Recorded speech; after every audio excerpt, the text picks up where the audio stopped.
1969 के अंदर, सन 79 के अंदर, सन 1979 के अंदर, 1979 के अंदर अमेरिका ने सबसे पहला स्काई लैब आसमान की तरफ छोड़ा। सुनिए, अमेरिका ने सबसे पहला स्काई लैब आसमान की तरफ छोड़ा। जब वो आसमान की बुलंदियों पर चला गया, उसका वजन तकरीबन 80 टन था। 80 टन वो आसमान की बुलंदियों पर चला गया।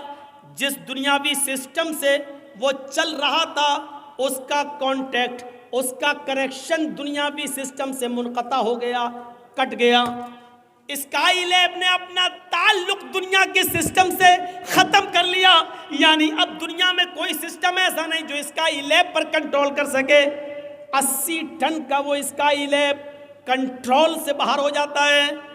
अमेरिका ने ऐलान कर दिया पूरी दुनिया के अंदर, लोगों, स्काई लैब से कंट्रोल ख़त्म हो गया है, अब ये ज़मीन की तरफ आ रहा है और ये दुनिया के किसी भी मुल्क में, दुनिया के किसी भी देश में किसी भी वक्त गिर सकता है। लिहाजा अपने आप को खुद बचाओ और अपने आप की हिफाजत करो। गौर कीजिए, स्काई लैब 80 टन का इस दुनिया की तरफ तेजी के साथ गिर रहा है, तेजी के साथ आ रहा है और पूरी दुनिया के अंदर मशहूर हो गया कि स्काई लैब ने अपना ताल्लुक, अपना कंट्रोल ख़त्म कर दिया। लोग भागने लगे। ऐसा लग रहा था कि हर इंसान ये सोच रहा है वो उसी के ऊपर ना गिर जाए। पूरी दुनिया में खलबली मच गई और मस्जिदों में, कनीसाओं में, गिरजाघरों में दुआएं होने लगी कि आय अल्लाह, जो जिसको मानने वाला है, आय अल्लाह इसको हमारे सरों पर ना गिरने दे, हमारे सरों से बचा ले। मैं वो कहाँ गिरा, किस खित्ते में गिरा मुझे नहीं मालूम, लेकिन इतना ज़रूर मैं बता दूं कि जब 80 टन का स्काई लैब कंट्रोल छोड़ देता है तो उसका डर पूरी दुनिया के हर इंसान के अंदर महसूस होता है और इंसान ये सोचने लगता है कि कहीं ये मेरे सर पर ही ना गिर जाए, मेरे ऊपर ही ना गिर जाए। एक छोटे से स्काई लैब जिसका वजन 80 टन है, आप उससे इतना डर रहे हैं कि मेरे ऊपर ना गिर जाए। ये दुनिया ने देखा, अपनी आंखों से देखा। जहन्नम का तो एक सांप इतना खतरनाक है कि अगर अल्लाह ताला उसको दुनिया में छोड़ दे तो वो एक फुनकार मार दे ऐसे, जहन्नम का एक सांप अगर दुनिया में भेज दिया जाए और एक बार वो ऐसे कर दे बस, तो उसके मुंह से निकलने वाली एक फुनकार की वजह से, एक फुनकार से पूरी दुनिया में जितनी भी कच्ची ज़मीन है, खेती है और जहाँ अनाज पैदा होता है, उसके एक फुनकार से फिर पूरी दुनिया के अंदर कभी गल्ला पैदा ना हो, कभी अनाज पैदा ना हो, उसकी एक फुनकार से सारी की सारी ज़मीन जल कर राख हो जाए और फिर अनाज पैदा करने के लायक ना रहे। मुस्नद अहमद की रिवायत है, अल्लाह के नबी ने फरमाया, जहन्नम में अगर किसी को एक लम्हे के लिए डाल दिया जाए, एक लम्हा कितना होता है, आंख बंद करो और खोलो,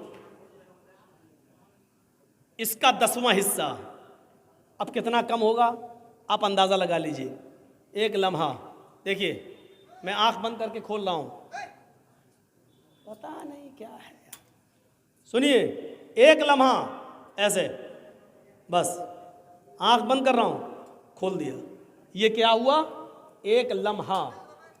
इसका भी 10वां हिस्सा आप करिए तो कितनी देर होगी। इतनी देर के लिए आंख बंद की और खोल दी, ये तो बहुत ज्यादा हो गया। इसका भी 10वां हिस्सा, 10 हिस्से करने के बाद एक हिस्सा, इतनी देर के लिए किसी को जहन्नम में डालकर निकाल दिया जाए। और अल्लाह के नबी फरमाते, इस आदमी को अगर मदीने में लाकर खड़ा कर दिया जाए तो इतनी देर के लिए जहन्नम में जलकर आने वाला आदमी बाहर की तरफ जब सांस लेगा, ऐसे बाहर की तरफ जब सांस लेगा तो उसकी सांस की गर्मी से पूरा मदीना जलकर राख हो जाए। इससे आज कौन डर रहा है? एक स्काई लैब की फिक्र तो इतनी ज्यादा है। हम दौड़ रहे हैं बस दुनिया की तरफ, मिले ये दुनिया, दौड़ रहे हैं हम, पैसा पैसा हाय पैसा, जिस तरीके से भी आए पैसा। इस दुनिया ने हमें, मेरे भाइयों, कुत्ता जैसा इंसान कुत्ता बना दिया है। एक बैल पड़ा हुआ है मरा हुआ,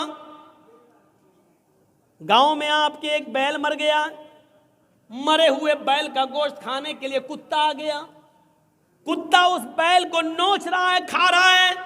उस मरे हुए बैल की बदबू दूसरा कुत्ता सूंघता है, वो भी आ जाता है। मरे हुए बैल को खाने के लिए जब ये कुत्ता आता है तो पहला कुत्ता भौंक भौंक कर, आंखें दिखा दिखा कर दूसरे कुत्ते को भगा रहा है, यहां तक कि उसको भगा देता है। ये कुत्ता कितना गोश्त खा लेगा? 2 किलो, 3 किलो, 4 किलो, ज्यादा से ज्यादा 5 किलो, लेकिन यहां तो 3 कुंटल है। लेकिन कुत्ते की सिफत यह कि बर्बाद होता हो जाए लेकिन हम दूसरे को नहीं खाने देंगे। आज यही सिफत हमारे और आपके अंदर आ गई है। लॉटरी में 3-5 लाख जीत गए, अब दूसरे को नहीं खाने देंगे, हम ही खाएंगे। आईपीएल में दूसरे को कंगाल कर दिया, हमारे पैसा आ गया, जुआ जीतकर हम खाएंगे, किसी को नहीं। हराम खाओगे औलादे जूते मारेंगी तुम्हें। बाद में आओगे मौलाना के पास, मौलाना साहब मेरी औलाद मेरा कहना नहीं मानती है।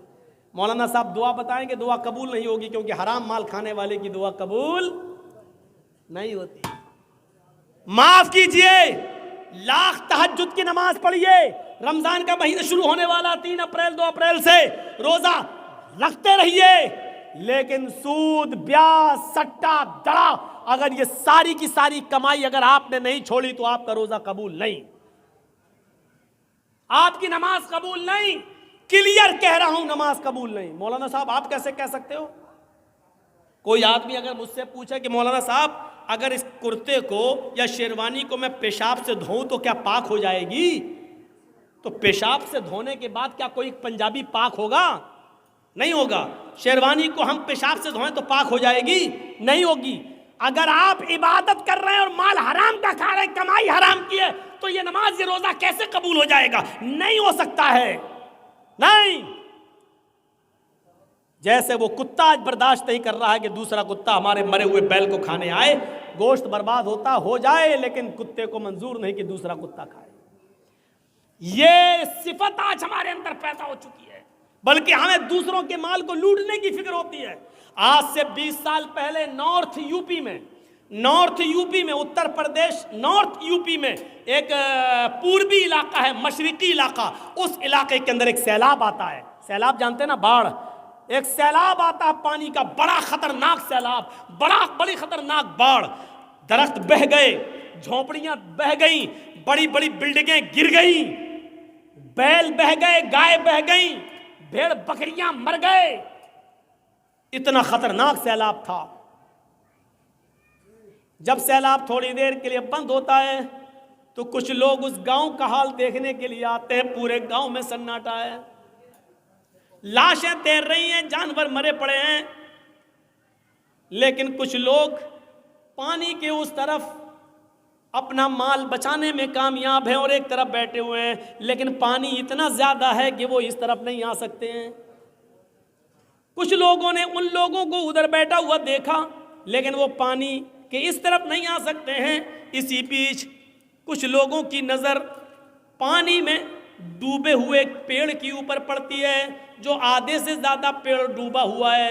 एक पेड़ आधे से ज़्यादा डूबा हुआ है और उसकी एक डाल के ऊपर एक आदमी बैठा हुआ है और उसी डाल के ऊपर एक जहरीला सांप भी बैठा हुआ है।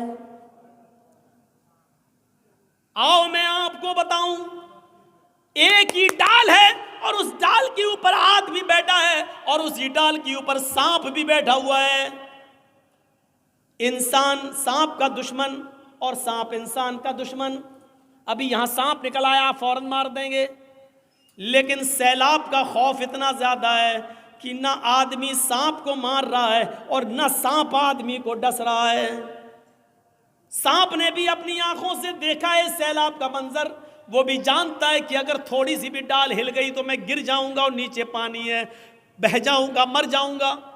सांप इंसान को नहीं काट रहा है और इंसान सांप को नहीं मार रहा है। अगर थोड़ी भी डाली हिल गई, अगर हम नीचे गिरे तो हम भी नहीं बचेंगे।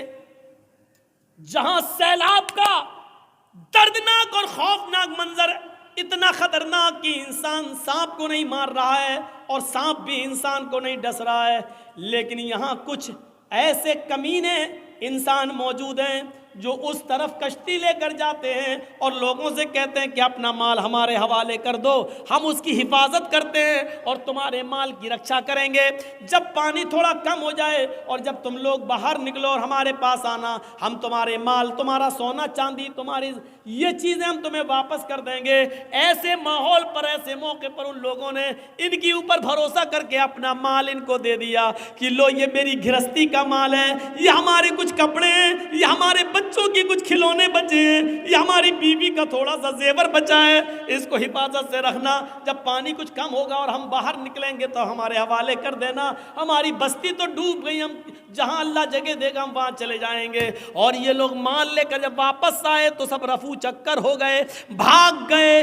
मेरे भाइयों, आज इंसान का हाल ये हो चुका है कि ऐसे मौके पर भी इन लोगों ने दूसरों की मजबूरी का भी फायदा नहीं, मजबूरी भी नहीं देखी और उनका भी माल लूट के भाग गए, फरार हो गए। जहां इंसान सांप को नहीं मार रहा है और सांप भी इंसान को नहीं मार रहा है, एक सांप भी इंसान को डस नहीं रहा है, ऐसे मौके पर सबसे बड़ा ये सांप इंसान बन गया जिसने अपने भाइयों को डस लिया है, उनका माल और उनका सामान लेकर फरार हो गया है और भाग गया है और इन लोगों को सुपुर्द कर गया है कि तुम जानो, तुम्हारा काम जाने।